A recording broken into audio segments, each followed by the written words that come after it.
porque elas acabam adotando práticas que em alguns países é visto como antidumping, né? Como, por exemplo, um exemplo claro é a própria China, que é discutida em vários países. Mas veja o que acontece. Apesar de vários países dizer que a China utiliza práticas de custos, de preço praticado abaixo do seu custo de produção, que seria a prática de dumping, em realidade, todos os países continuam comprando deles.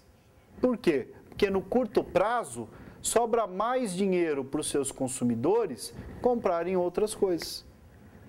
Então, nós, em realidade, quando trabalhamos com esse discurso ou com essa questão da inclusão da variável ambiental, isso é uma remodelação do mercado.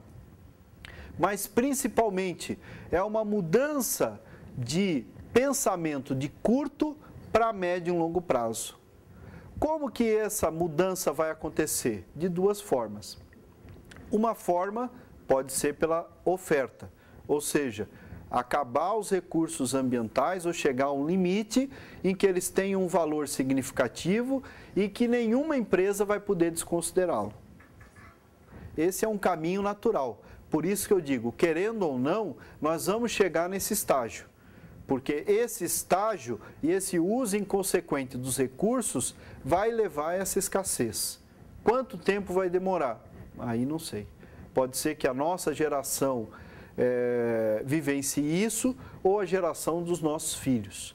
Mas seguramente esse momento vai chegar, porque utilizamos ainda muito intensivamente e de forma inconsequente os recursos ambientais. E uma outra forma é pela demanda, a pressão da demanda. A demanda começar a dar valor para aquelas empresas que incorporam as práticas ambientais e incorporam o recurso ambiental como uma variável de decisão de médio e longo prazo. E começar a dar valor a isso no mercado e fazer com que aquele produto da empresa B que incorpora outros elementos de custo e efetivamente tem um custo econômico mais real do que o da empresa A, como citado anteriormente, em que não considera parte dos seus custos, que o mercado dê valor para essa empresa que está incorporando essas outras variáveis, porque ela tem uma variável, uma condicionante de sustentação no médio e longo prazo. É nesse ponto que é uma mudança de perfil. Aí nós temos uma mudança de demanda. Seria o melhor caminho, digamos assim.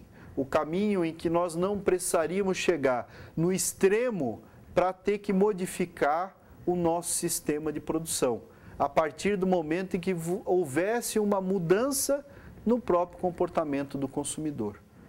Mas se isso não acontecer, e se continuarmos comprando de forma também mais individualista do que pensando na forma de organização do coletivo, nós vamos chegar na primeira fase, ou seja, na mudança a partir da oferta, que é o pior, porque aí é uma mudança nas variáveis de decisão, mas por um extremismo, por uma situação em que eventualmente a gente já não tem muitas alternativas de mudança e de inovação. E por isso a demanda é tão importante, porque a demanda ela tem um papel de escolha individual a partir da sua renda, do que ela vai comprar, mas hoje ainda com uma visão muito de consumismo e de curto prazo. Quer dizer, se escolhe pela compra daquilo que tem um menor preço e, portanto, sobra mais dinheiro para ele comprar mais coisas, independente de como aquele produto é produzido. Quer dizer, o consumidor muitas vezes não quer saber como ele é feito, mas sim qual é o preço. Quer dizer, não dá o valor equivalente ao preço do produto. Isso desestimula as empresas que adotam práticas e que não são valorizadas no mercado. Novamente, é o exemplo.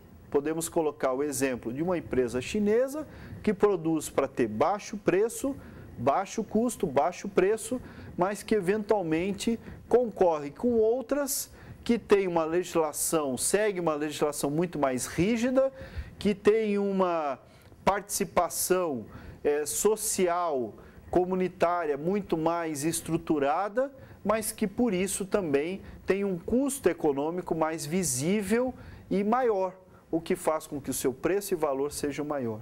Essa é descartada do mercado, porque o consumidor não paga por isso, ele paga pela decisão de curto prazo.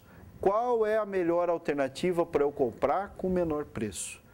Esse é um movimento de mudança de comportamento da demanda que ainda está muito distante da nossa realidade e que depende de várias variáveis, que é também uma ação de inovação. Por isso, uma das inovações é a de marketing, é fazer com que as práticas sustentáveis tenham valor no mercado, que a responsabilidade social, a incorporação da empresa fora dos seus muros e na organização, tem que ser uma prática vinculada à estratégia da empresa, a uma inovação que chegue ao consumidor. Tudo isso está relacionado, em realidade, à capacidade do empresário e do empresário inovador enxergar que esses recursos que hoje são escassos, como ambientais, e a própria incorporação e incremento de parcela da sociedade em camadas capazes de consumir, são, em realidade, alternativas para repensar esse sistema. E é nessa busca que temos que trabalhar, que a empresa, independente do seu porte, deveria trabalhar. Buscar inovações para modificar o seu mercado. Mas, obviamente, isso é extremamente difícil. Você tem que convencer o consumidor, convencer o fornecedor e convencer os seus acionistas, sócios, que aquele novo produto vale a pena investir, porque ele vai ter uma sustentação mais de médio a longo prazo. E essa é uma das grandes dificuldades. Por isso, a característica desse empresário é a característica do empresário schumpeteriano, o inovador, o empreendedor, aquele que efetivamente faz uma realocação dos recursos e recria um mercado. Quer dizer, ele vai ser o imitado lá na frente, mas ele não vai fazer inovações incrementais. Ele vai recriar aquele mercado porque ele vai estar concorrendo com aqueles que tentam manter o sistema e com aqueles que ainda estão longe de incorporar essa variável. Então, essas pressões por novas ações ambientais, elas aumentam significativamente e influenciam não só o mercado, como a própria regulação do governo pelas empresas. Mas por que inovar? Inovar, ou ter essas práticas, não é porque a organização está fazendo uma ação de voluntariado. Não, a organização tem uma dependência desse processo de desenvolvimento, assim como o próprio processo de desenvolvimento depende dessas novas ações das organizações. As ações de desenvolvimento estão diretamente relacionadas à capacidade das organizações se manterem ao longo do tempo. Então, se eu tiver um ambiente em que há um processo de desenvolvimento que se sustente, eu consigo sustentar a questão econômica, social, ambiental, que garante recursos necessários para que as organizações também se mantenham. E se as organizações se preocuparem com o uso racional desses recursos, com a sua participação, além das suas fronteiras, na comunidade, com os recursos, com a utilização dos recursos ambientais, com a estruturação da sua cadeia, com a demanda, seguramente ela vai estar incorporando práticas de desenvolvimento que vão estar diretamente ligadas ao desenvolvimento sustentável daquele local. Então, tanto as organizações dependem das estratégias de desenvolvimento sustentável, como a existência de um projeto de desenvolvimento sustentável local favorece a manutenção a sustentação das organizações ao longo do tempo. Então, esse é o principal argumento que a gente quer desenvolver. as práticas, diferentes do que tenta se colocar em muitas ações de marketing, não são benevolências das organizações, são estratégias. A estratégia da empresa é que tem que incorporar tanto a variável ambiental quanto a social. Não é por um acaso, ou porque ela está preocupada com uma ação voluntariada, ou porque ela está preocupada com determinada classe, que ela vai ter uma ação de responsabilidade social ou de práticas ambientais. Mas é porque ela está preocupada com o processo de desenvolvimento do local em que ela está inserida e com a sua própria sustentação ao longo do tempo. Isso não é crime. Isso, em realidade, é uma questão de sobrevivência. Assim como os indivíduos também buscam melhorar minimamente o seu meio para aumentar a sua qualidade de vida, as organizações vinculam a sua qualidade de vida, em realidade, à sua sustentação ao longo do tempo. E isso é pensar além das suas fronteiras. Quer dizer, antigamente, até a década de 80, 90, em que o principal objetivo estratégico era ser melhor dentro do seu cercado, né? Quer dizer, produzir com mais qualidade, diminuir a taxa de defeitos, aumentar a produtividade, ter menor custo. Essa era a estratégia dela. Hoje ela enxerga que ela não está sozinha nesse ambiente. Tem algo atrás, ou seja, os seus fornecedores e também à frente os seus consumidores. É esta cadeia, em realidade, que está lutando para sobreviver e se sustentar ao longo do tempo.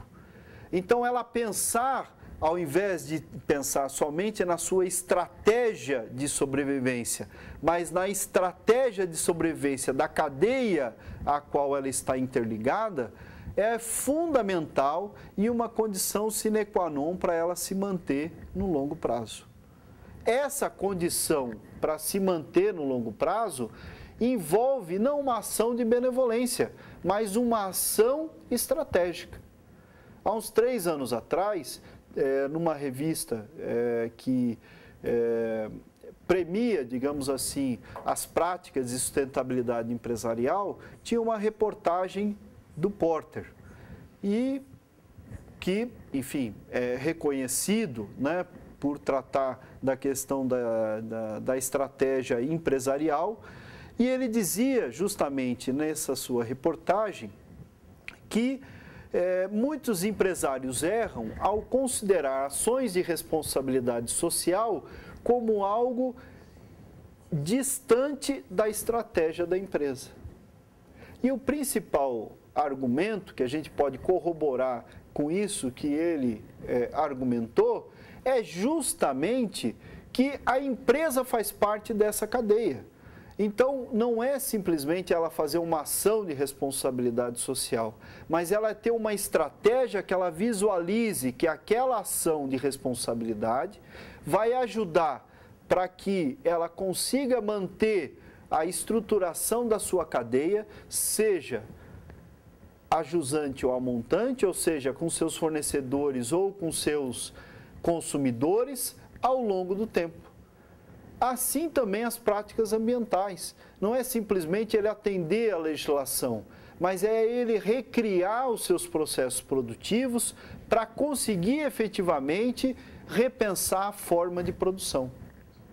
E isso acontece paulatinamente, né? Os ciclos de inovação eles vão acontecendo à medida em que essas mudanças acontecem de uma forma mais estratégica, definitiva no longo prazo.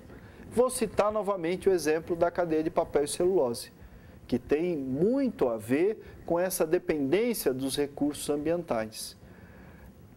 Hoje, a cadeia ainda sobrevive de uma inovação, a sua capacidade competitiva se dá principalmente de uma inovação que surgiu na década de 60, que foi utilizar o eucalipto como alternativa à extração da madeira nativa para a produção de celulose. e com isso conseguiu reduzir significativamente o custo da celulose, que é a principal matéria-prima daí para o papel. Ou seja, ela conseguiu, a indústria, ganhar competitividade em toda a cadeia, por uma descoberta que se saiu de uma invenção e se transformou em uma inovação. E esta inovação partiu de uma prática ambiental, e isso há 40, 50 anos atrás, e que hoje garante a capacidade competitiva dessa indústria internacionalmente. Então vejam que criar novas práticas de produção a partir de um repensar da cadeia e da forma de utilização dos seus recursos não é aumentar custo muitas vezes, mas muitas vezes pode significar ganhar capacidade competitiva e recriar um mercado para atender uma necessidade. Obviamente, você tem todo um esforço de inovação nessa situação, mas que está diretamente relacionado à forma como você vai quebrar essas barreiras para transformar em uma inovação.